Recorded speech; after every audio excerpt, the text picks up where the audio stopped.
radio station. And you can watch good things. Don't forget that. We are on your computer, your mobile device. Just head on over to SuperTalk TV. And today we're hoping to get you excited about the 65th Annual Mississippi Gem and Mineral Society's show. It's coming up February the 24th through the 25th in the capital city.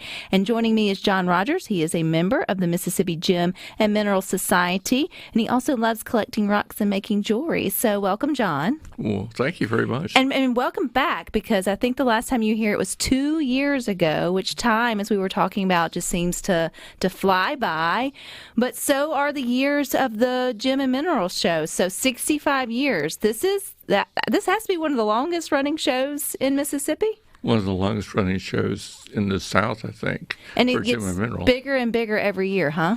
Well, a little bit. I mean, we are kind of limited by the size of the space. If we had a bigger space, we'd have more vendors. As it is, we only have 28, but that's quite a few. What do you think has kept it going for 6.5 decades? Just the general interest of the people involved in that group. You know, this is our main fundraiser. We are a nonprofit organization, and so this is the main fundraiser that takes care of the bills. Because if you have a field trip or anything like that, you have to have insurance to cover those people. And there's no way we can really pay the bills that we do with our membership fees. So this is the big thing. How far and wide do people travel to Mississippi for the Mississippi Gem and Mineral Show? Well, it sort of depends on whether you're talking about the vendors, which come from a wide distance, or if you're talking about the people that just come from a few states away. Let's talk about both. Yeah, so we have vendors that come from the Midwest, as far away as Illinois, and from the West, as far away as, say, Arizona or New Mexico, and it's quite a wide area. People like that do this, they cover a circuit, and so they go to certain ones. And most of the vendors that we have want to come back every year because it is such a good show and well populated. So we feel very fortunate that we can choose from what vendors we want to have there and what ones we say, well, no, they didn't do such a good job for our customers, and we'll just get them back another year. So when it comes to vendors, I mean, that's what draws the people out, their curiosity of what will be sold there, but also what they can learn there. So is there a mixture of that from, obviously, I'm sure jewelry or anything you can think of to be made, but is there something to be learned there as well? Oh, yeah. And that's one of the wonderful things about it, is that if you go around the edge of the room, if you start off on the right, you have flint knappers that are showing you their craft. You have the Mississippi Archaeological Association, which if you have artifacts of some kind, arrowheads, old pottery from Native Americans, early Native Americans, they'd be off on your right, and you keep going around to the left. George Phillips from the Department of Paleontology at the Mississippi Museum of Natural Sciences there. We have the Office of Geology is right beside him. Then in the back, you have the Ole Miss and Southern have their geology departments there. So if you have a child, or you yourself have a rock or fossils or some type of artifact, early American artifact, you want to find information about, bring it with you. This is the place to get it. And then one of the things I love is at the very front of the class, very front of the room this time, instead of in the back, they have what they call touch and see. So they have native rocks. They're typical native to Mississippi and surrounding area. And they want you to touch them. They want you to pick them up and feel them, play with them, this sort of thing. And then if you're interested, for the children, of course, they have a scavenger hunt where the kids can pick up a piece of paper, and they don't go around getting things from other places, but they go around getting stamps on this from these different places. And it gets them involved in the show, gets them around to see and learn, and then it also makes it more comfortable for parents to have to drag them along with them. Come on, we know it. Yeah. We know exactly. But then, too, I think we'd be surprised at how many children have a love for collecting rocks. I think the last time you were here, Mr. John shared mine. She just doesn't do it as much as she used to, but would love to get outside and look at the rocks and sort of see what's out there, and watching her imagination go wild about what she was finding was just so much fun. And so I think kids are just naturally gravitate towards being curious about what's outside, and somehow we kind of lose that curiosity when we get older, or we don't. We continue to stoke that fire. Have you always been interested in gems and minerals? I was when I was younger, and then I kind of got away from that when I started learning about the human body, which I had taught about. And then later when I got closer to retirement, I thought, I want to look at something that I enjoyed when I was a child. And there I went. And so I've stayed involved with it for at least 10 years now, maybe 15. I really don't know. It's kind of lost track of time. People would be, I think, surprised to know how much history or just fun things may just be in their own backyards. I know people think in terms of like finding arrows or other things, but when it comes to just interesting rocks or even gems, are there some nestled all throughout Mississippi? Pretty much. When you look at a glacier pushes rocks and debris and everything in front of it. And the glaciers go back maybe 60 million years ago. But when they were moving south, they were pushing these rocks in front of them all the way from up in Lake Superior. So there are rocks that are found in Mississippi in gravel that come from far north, and you have agates that come from Lake Superior that are found in Mississippi. So there's a high possibility, depending on where you live in Mississippi, that you could find these sorts of things. And when those glaciers started melting, you had rivers that were miles wide, 50 miles wide or so, that were flowing through here. And you'd have, if you were in Clinton, you would have seen icebergs flowing by on either side of you. You know, it was a massive melt when those glaciers melted over a period of many years. Maybe a stupid question, John, or silly question. I know there's no stupid questions. But okay. Like from a child like mine, how do you define like I know what a rock is. Don't look at me that way. Like, I mean, you pick up and like it's a rock. Like I can identify a rock. But like, what is a rock? What is a rock made out of? Okay. How does a rock become a rock? Okay, so you've got a solid object, which is your rock. And it can be formed from just the sand that settles and gets compressed, and then you have sedimentary rock, which gets compressed that way. You have rocks that can be formed from a molten material, such as lava, when it hardens, and you have in that form you have igneous rocks that are formed by heat and pressure, and then you have rocks that are formed in a metamorphic way, is what they means, sort of a mixture of both. Classic example is you have a sedimentary rock that's just formed by compression, and it's been compressed enough where finally all that loose material is solid, and then you get it in some type of a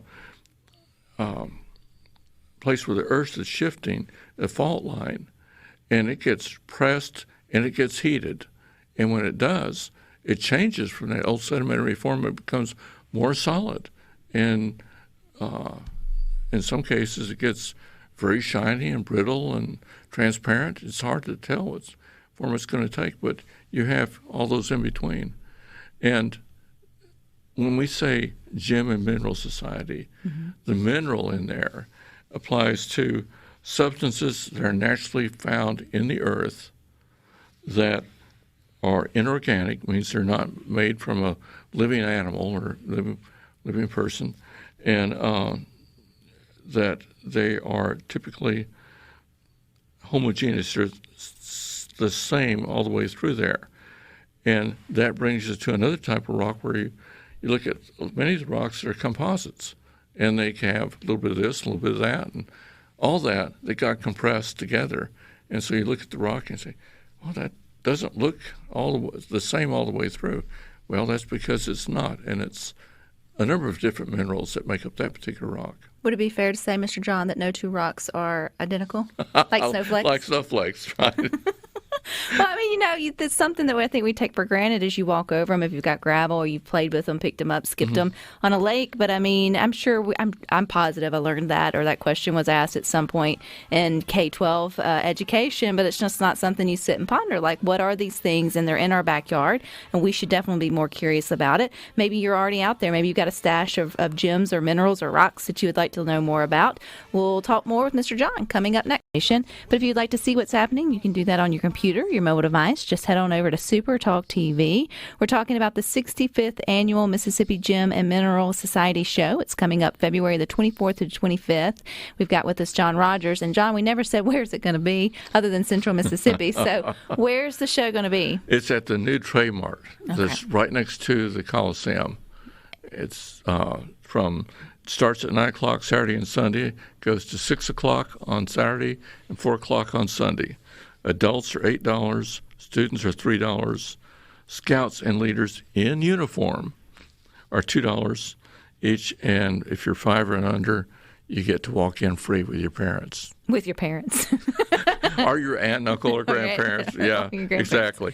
And you said that you guys will have it wall to wall with interesting vendors from around the country coming to sort of not only, I guess, educate you, but then also to sell you sort of things. Oh, yeah, they're happy to sell you. I'm sure they are.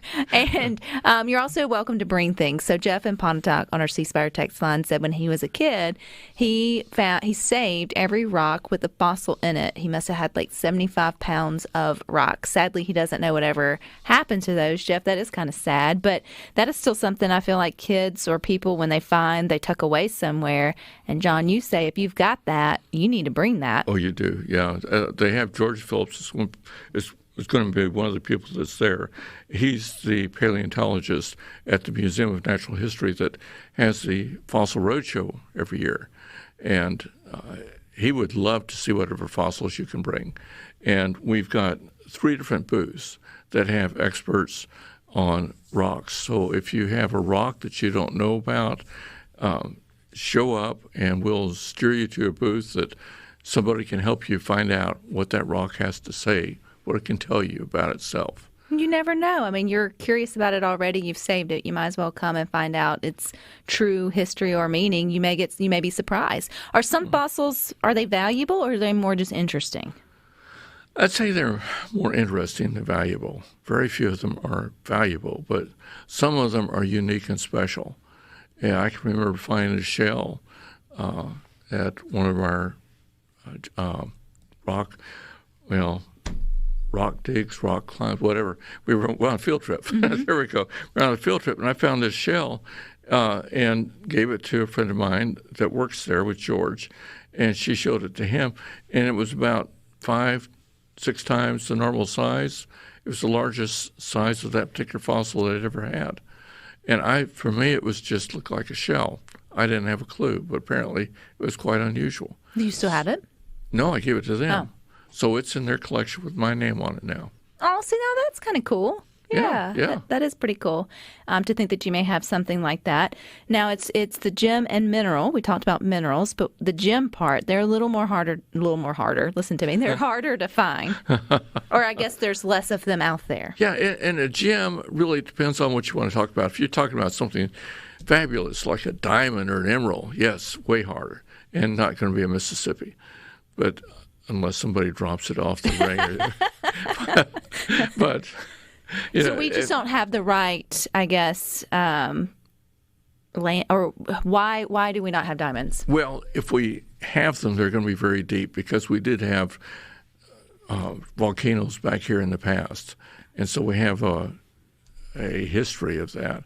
But they're so deep and buried in Mississippi, you'd have to go down many hundreds or thousands of feet to find them. So you're not getting back there with a shovel? No, you're not. You're not going to do that with a Not even a pit. No. Not even a pit. Are there gems, though, that we can find in Mississippi? Yeah. So you can find semi-precious stones that are referred to as agates, and you can find quartz. There's a number of those semi-precious stones that came with the flood. Those glaciers moved south about as far as Memphis, and then when they started melting, all that just moved into Mississippi.